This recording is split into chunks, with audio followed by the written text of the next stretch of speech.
আসসালামু আলাইকুম রহমতুল্লাহি ওয়া সম্মানিত দর্শক, 1975 সালের বিয়োগাত্মক এবং নির্মম মানবতা বিরোধী অপরাধ এবং খুন এবং সেই খুনের অন্যতম পিতা, মাস্টার প্ল্যানার এবং বাস্তবায়নকারী মেজর ডালিম 2024 সনের এই অস্থির বাংলায় তাকে নিয়ে একদল মানুষ উল্লাস প্রকাশ করছে এবং একজন খুনিকে নেতা বানানোর জন্য, একজন খুনিকে পূজনীয়, সম্মানীয় নায়ক বানানোর জন্য বহু মানুষ সংঘবদ্ধভাবে পর্দার আড়ালে এবং পর্দার আড়ালের বাইরে রঙ্গমঞ্চে, নাট্যমঞ্চে তারা নৃত্য করছে এবং এটি আমাদের এই বর্তমান জমানার কতগুলো দুর্ভোগ এবং দুর্দশার কারণ এবং এটি আমাদের মানসিক বৈকল্যতার কতটা কারণ হতে পারে সে বিষয়টা নিয়ে মূলত আলোচনা করব। এখন যারা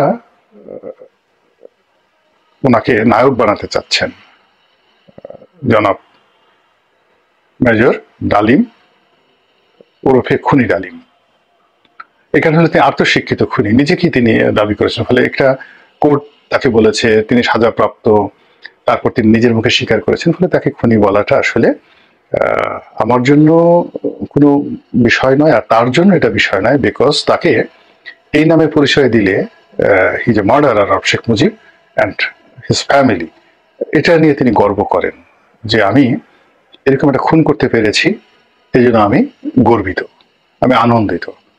এবং তার বক্তব্য হলো যে শুধু আমি আনন্দিত নয়, আমার যে পিতা আমাকে জন্ম দিয়েছে, আমার পিতার উল্লাস করা উচিত। এবং তার এই খুনের কারণে তার ভিতরে এরকম দম্ভ যে আমার মতো শ্রেষ্ঠ মানুষ এই পৃথিবীতে আর দ্বিতীয়টি নেই। এই বাংলায় আমি জন্ম নিয়েছি বলেই এই বাংলা এত সুন্দর, আমি শেখ মুজিবকে খুন করেছি। এরকম একটা আত্মতৃপ্তি যদি না থাকে, তাহলে এই হত্যাকাণ্ডের এত বছর পর তিনি এখন বৃদ্ধ হয়ে গেছেন। তার বয়স এখন 78 বছর, 78 ইয়ার্স। তো এই 75 বছর বয়স নয় যেটা তিনি সেখানে বলেছেন, কাগজপত্রে তার বয়স 78 ইয়ার্স, 78 বছর। এই বয়সে মানুষের অনুশোচনা থাকে, তার মুখে খোঁচা খোঁচা দাঁড়িয়ে আছে। তো অন্যান্য যারা বঙ্গবন্ধুর খুনি ছিলেন তারা কিন্তু প্রায় সবাই অনুশোচনায় ভুগেছেন। ভারতে ক্যাপ্টেন মাজেদ, কিংবা কানাডাতে নূর, কিংবা যারা ফাঁসির মঞ্চে গিয়েছেন সেই মেজর মহিউদ্দিন, তারা সবাই আফসোস করেছেন, অঝরে কেঁদেছেন এবং সারা জীবন অনুশোচনা করেছেন। শুধুমাত্র কর্নেল ফারুক এবং কর্নেল রশিদ এবং এই লোকটি, যেটি হলো যাকে বলা হয় এই ডালিম এবং মেজর বজলুল হুদা, এই কয়জন লোক দম্ভ করেছে প্রকাশ্যে এবং করে যাচ্ছে এখন মেজর ডালিম। বাকি যারা ছিলেন মোরালে সবাই কিন্তু অনুশোচনা করেছেন। কেউ বলেছেন যে আমি বাধ্য হয়েছি, চক্রান্তের কারণে আমার কোনো ওয়ে ছিল না, আমি গ্রুপের মধ্যে পড়ে গেছি, ইত্যাদি ইত্যাদি নানা ঘটনা তারা বলেছেন। এবং তারপরেও তাদের সেই অনুশোচনার কারণে তাদের কর্মপন্থা তারা চেঞ্জ করেছেন, দাঁড়িয়ে রেখেছেন, নামাজ পড়েছেন, তওবা করেছেন, তসবিহ পড়েছেন, তাহলিল পড়েছেন, কিন্তু শাস্তি, দুনিয়ার শাস্তি এবং প্রকৃতির শাস্তি, মানুষের শাস্তি এবং আল্লাহর শাস্তি, এই দুনিয়াতে যা হয় এর কোনোটা থেকে তারা বাদ যাননি। এখন এই যে লোকটি 78 বছর বয়সে, তার মধ্যে কোনো অনুশোচনা নেই, বরং এই বয়সে তার মনে হচ্ছে যে তার এই কাজ করার মানে তার জন্য বিরাট একটা দায়িত্ব এবং কর্তব্য ছিল। এবং এখন যদি তার সুযোগ থাকতো তাহলে তিনি শেখ হাসিনাকে, শেখ রেহানাকে এবং শেখ পরিবারের বাকি যারা আছে এই সময়টাতে, যাদের সবার বিরুদ্ধে অভিযোগ এবং মানুষ যাদের প্রতি বিক্ষুব্ধ এই মুহূর্তে, তিনি যদি সুযোগ পেতেন এবং তাকে যদি কেউ এরকম সুযোগ করে দিতেন, প্রত্যেকটা মানুষকে তিনি নিজ হাতে ব্রাশ ফায়ার করে তিনি মেরে ফেলতেন এবং মেরে ফেলে তিনি আবার দম্ভ করতেন যে আমি মেজর ডালিম বলছি। তো এরকম একজন বীর পুরুষ, সেই বীর পুরুষকে নিয়ে যারা মাথা করে নাচছেন, তারা প্ল্যান কি? তাকে কি বানাবেন?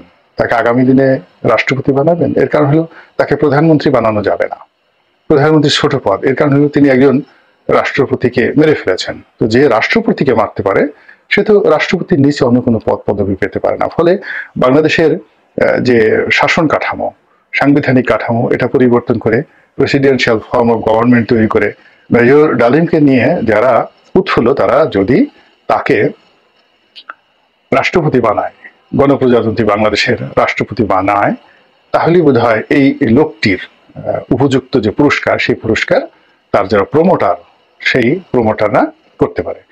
আমরা সবাই জানি যে বঙ্গবন্ধু হত্যাকাণ্ডের পেছনে ভারতের একটা হাত ছিল, মার্কিন যুক্তরাষ্ট্রের একটা হাত ছিল, এমনকি পাকিস্তানের হাত ছিল। তার সঙ্গে সঙ্গে আমাদের স্থানীয় জনগণের যে বিরক্তি, ক্রোধ, ক্ষোভ, এটা ছিল। সেনাবাহিনীর মধ্যে প্রচন্ড অসন্তোষ ছিল, এবং তার এই খুনের সঙ্গে যারা সম্পৃক্ত অনেকেই তার দ্বারা ব্যক্তিগতভাবে ক্ষতিগ্রস্ত হয়েছেন। এটা সত্য কথা, এতে কোনো সন্দেহ নেই। কিন্তু তার বিনিময়ে তাকে খুন করতে হবে, এটি পৃথিবীর কেউ কখনো আজ পর্যন্ত স্বীকার করেনি। এবং বাংলাদেশের যে ঐতিহ্য, ইতিহাস, সেই ইতিহাসে বঙ্গবন্ধুর এই নির্মম হত্যাকাণ্ড, সপরিবার হত্যাকাণ্ড, এটি একটি কলঙ্ক হয়ে আছে, এবং আরো হাজার হাজার বছর ধরে এটি পাঠ্য বইয়ে থেকে যাবে, মানুষের মনে মস্তিষ্কে থেকে যাবে। তো যেটা বলছিলাম যে আমাদের এই দেশে যারা খুনি হন, বাংলাদেশের দুর্ভাগ্য যে অনেক খুনি বাংলার সিংহাসনে বসেছেন। একজন সম্রাট ছিলেন মুজাফফর শাহ। তো এই মুজাফফর শাহ মূলত প্রেসিডেন্সিয়াল গার্ড রেজিমেন্টের একজন কমান্ডার ছিলেন। ইথিওপিয়া বাড়ি, আজকের যে ইথিওপিয়া একসময় আবিসিনিয়া ছিল, কাফরি।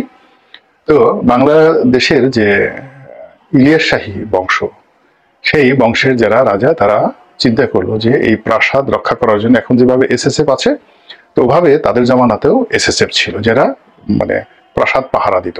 তো সেনাবাহিনীর সবচেয়ে চৌকস দল, সবচেয়ে বিশ্বস্ত লোকদেরকে দায়িত্ব দেওয়া হতো। ওয়েল ট্রেন, গেরিলা যুদ্ধে তারা যাকে বলা হয় পটু, এবং একই সঙ্গে সঙ্গে তারা রাজার জন্য জীবন দিতে প্রস্তুত।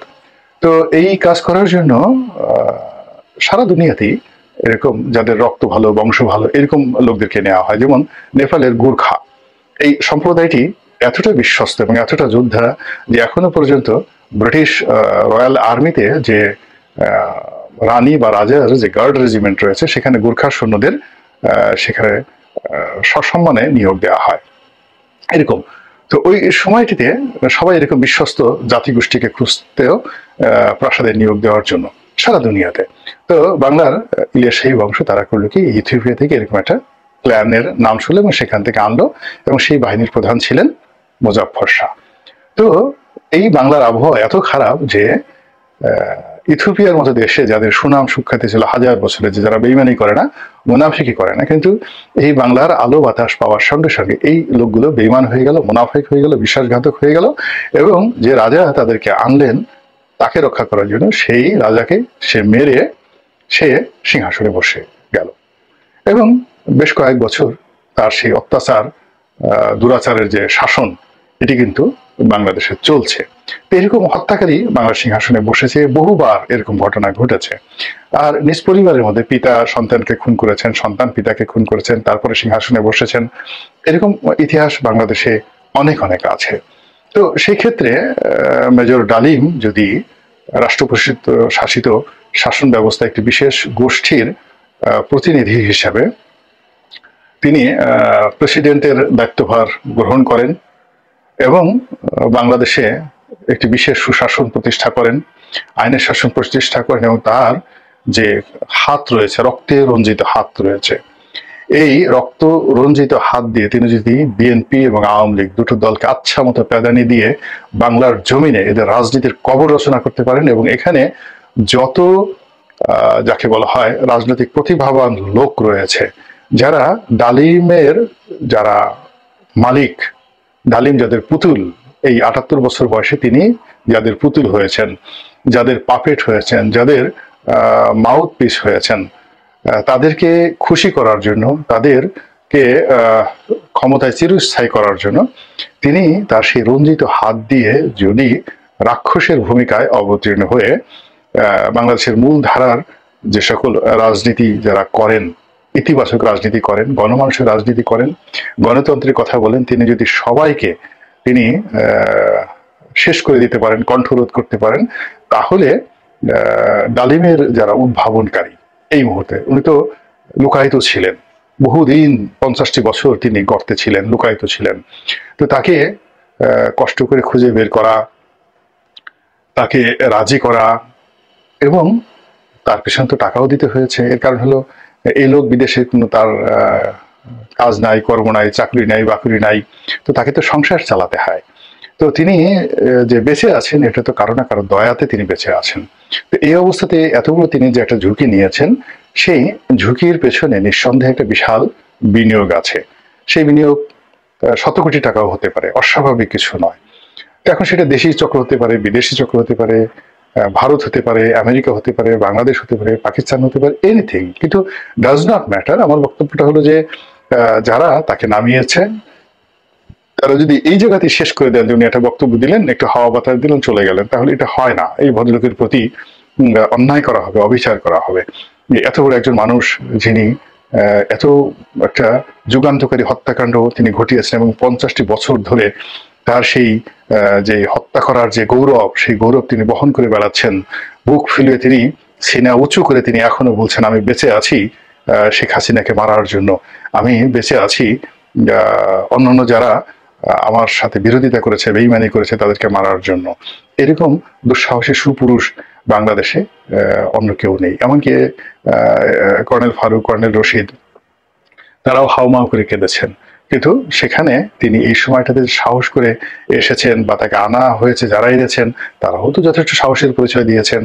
তো এই সাহস এবং ইনভেস্টমেন্ট এখানে, এবং ত্যাগ এবং তিতিক্ষা, তারা তো বাঙালি জাতিকে উদ্ধার করার জন্য একটা খুনির হাতে দেশের রাষ্ট্রভার তুলে দিয়ে পুরো একটা জাতিকে কোন পর্যায়ে তারা উঠাতে চাচ্ছেন, সারা বিশ্বকে চমকিত করে দেওয়ার জন্য, যে দেখো দেখো দেখো, আমরা একজন খুনিকে রাষ্ট্রপতি বানিয়েছি, আমরা একজন খুনিকে নেতা হিসেবে মান্য করি, দেখো দেখো দেখো, আমাদের রুচি দেখো, আমাদের বিবেক দেখো, বোধ দেখো, আমরা একজন খুনির প্রশংসা করি, আমরা একজন খুনিকে ভালোবাসি, আমরা একজন খুনিকে তোষণ করি। তো কাজেই তারা যদি এই লোকটিকে একজন রাষ্ট্রনায়ক রূপে ভোট দিয়ে হোক, সিল পিটিয়ে হোক, জোর করে হোক, যেভাবে হোক রাষ্ট্র ক্ষমতায় বসিয়ে, ওই যে বঙ্গভবন, জনাব চুপ্পু সাহেব যেখানে বসে আছেন তাকে বাদ দিয়ে ওখানে বসিয়ে, সেখানে যদি জিয়াউর রহমান সাহেবের চেয়ে বড় কোনো রাষ্ট্রনায়ক সেখানে তারা পয়দা করতে পারেন এই লোকের মাধ্যমে, তাহলেই হয়তো তাদের এই যে কষ্ট, কত কষ্ট তারা করেছেন, কত টাকা এই সময় দেখেন, এমনি বাংলাদেশে কত অভাব, যদি মেজর ডালিমকে এই সময়ের জন্য একটা টাকাও দেওয়া হয়ে থাকে তাহলে সেই টাকাটা অনেক কষ্ট করে আয় করতে হয়েছে না? তো এই কাজ যারা করেছেন অবশ্যই তাদের সফলতা তাদের দেখানো উচিত, এবং বাংলার মানুষকে একেবারে চোখে আঙুল দিয়ে দেখিয়ে দেওয়া উচিত তারা আসলে কি করতে চান এবং কি করতে পারেন। আল্লাহ আমাদের সবাইকে হেদায়েত দান করুন এবং হেফাজত করুন। আসসালামু আলাইকুম ওয়া রাহমাতুল্লাহি ওয়া বারাকাতুহু।